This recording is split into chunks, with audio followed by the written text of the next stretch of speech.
So every week about this time, I try to do a weekly review, and I used to try to comprehensively try to cover every source that I was reading, and that just didn't work. So I went to a system where I was covering the big story for the day, and then I was covering a story that was important, but you might not have heard. So that's what I've been doing now for a couple of months, and that's what I'm going to do here. So we'll roll back the clock to Sunday, 14 January 2024. 1 week ago, Zelensky was in Davos talking about the peace formula. That was the big story, but then it was overtaken by an even bigger story as Ukraine showed that it had just shot down one of Russia's command planes, and it looks like it shot down one and crippled another, and that was a huge thing. The little story that you didn't see was that the ISW was talking about how Ukraine was dramatically expanding its domestic arms production, and that's the wave of the future. They really have to be able to do that internally in order to be able to take the fight to the enemy, because the restrictions that come from the West, especially the United States, to not attack inside Russia, which is what they need to do to take the fight to the Russians, has been crippling their capabilities. Okay, Monday, 15 January, the big story was again about that the planes that had been shot down. It was a A-50 and a Il-22. The Il-22 was wounded. The A-50 is now a submarine. The story that you didn't see, that you should have been aware of, but it was just overshadowed, was that Ukrainian Rights Commissioner says that only 517 out of almost 20,000 children that we know of taken by Russia had been returned. That is terrible. That is absolutely unforgivable, and that needs to be sorted out. Tuesday, 16 January, Zelensky tells the Davos chiefs, he's again at that conference in Davos, strengthen our economy, will strengthen your security. And so he keeps, pounding that particular drum. I think it's a fair drum. I think he's accurate when he's saying that by strengthening Ukraine, they are strengthening all of Europe's security.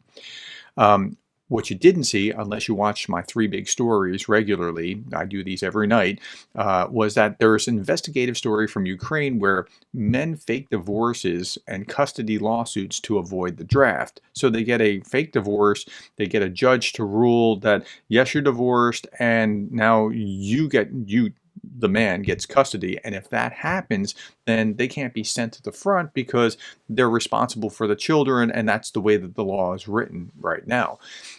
And so there was this one court that had significantly disproportional, and it looks like some bribery was involved, custody given to the dads in a particular region. Okay, Wednesday, 17 January. So the big stories, there's a few of them. Zelensky calls for seized Russian billions to rebuild Ukraine. Now that's happening. The UK was also urging this. This was David Cameron saying, yeah, what's the harm of doing this? The harm will be outweighed by doing this forward. I don't think it's a good idea. I think it's a very, very bad idea because it undermines the stability of the financial systems, and it could have significant repercussions moving forward. I understand the rationale. I just think it's a terrible idea. Okay, several people are injured in factory blast in Russia's Rostov region. That's another big story that day, not related to the seizing of assets. And the hits are starting to keep coming, and that's really important. Now, a story that you probably didn't see was that German lawmakers rejected a motion to send Taurus missiles to Ukraine, and that's really unfortunate, deeply unfortunate that they're not doing that, because Ukraine needs everything it can get. Okay, Thursday, 18 January 2024. Ukraine confirms a St. Petersburg attack, claims drone flew over Putin's Valdai residence. This is one of Putin's houses, dachas, whatever. And so there's a couple of interesting things about that. Again, this is Ukraine drones attempt to strike St. Petersburg oil terminal and seaport. That's another headline from there. But one, they could fly right over Putin's residence and actually in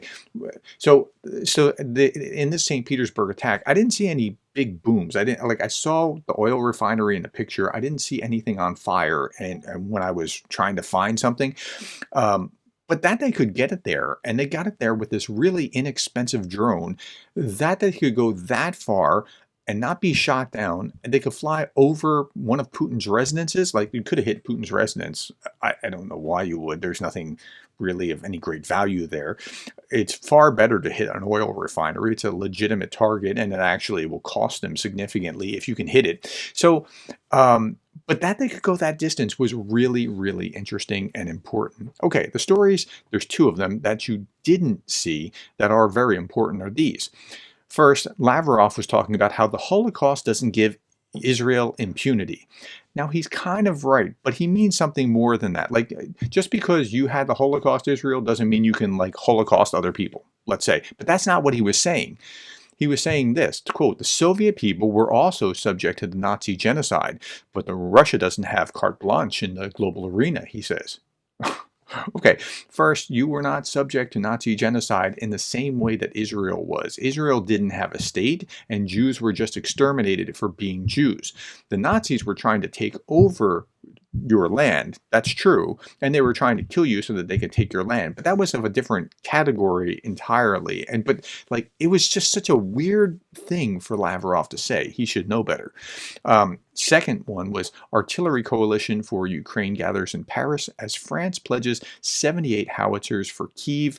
An artillery coalition, I'm reading now, an artillery coalition for Ukraine is being launched in France on January 18th by 23 nations as war-racked country struggles to ensure continued deliveries of heavy weapons and ammunition to stave off Russia's nearly 2-year all-out invasion. The U.S. and France-led initiative is part of the Ramstein contact group of more than 50 allies of Ukraine. So they're doing something about making sure that they have enough artillery.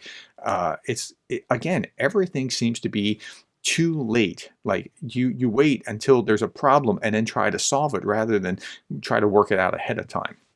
Okay, Friday, 19 January. Big story, Russian oil depot catches fire after Ukraine drone is downed.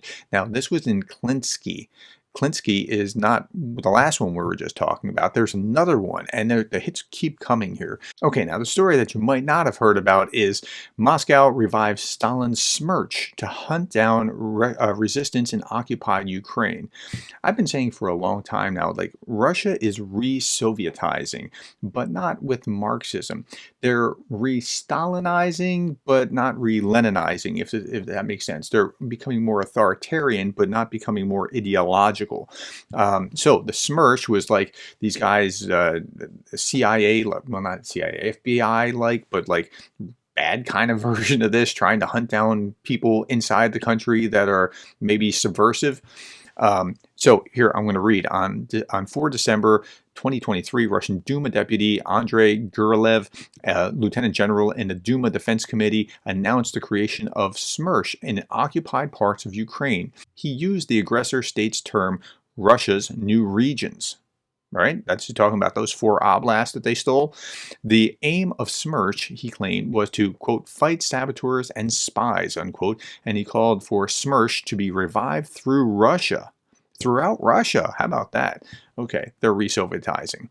At the same time, Russia also, this is according to the Kharkiv Human Rights Protection Group, Russia bans the greeting "Glory to Ukraine," labeling it Nazi. Now, they didn't do that by a legal something. They did it by a judicial something. So it's because it was discrediting the Russia's armed forces under Article 20.3.3.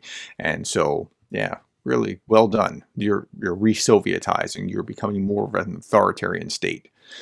Saturday, 20 January, the big story was that Ukrainian forces take down a Russian Tor system in a daring drone operation. Okay, a Tor system is a anti-aircraft battery of some sort. It's supposed to, its whole job is anti-aircraft, and a drone took it out. Which is like, you have one job, Tor system, but okay, a drone took it out.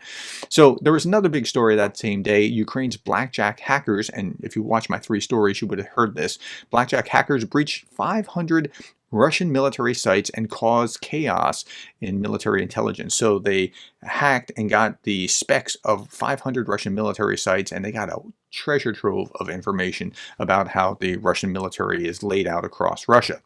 Okay, the story that you might not have heard was that Russian parliament is to consider seizing the property of citizens who criticize the war. That's just going to be a bad move. And if you do that, you make it even more likely that your wealth your seized wealth will be used by the other side. So you got to be very careful with this. This is a dangerous game.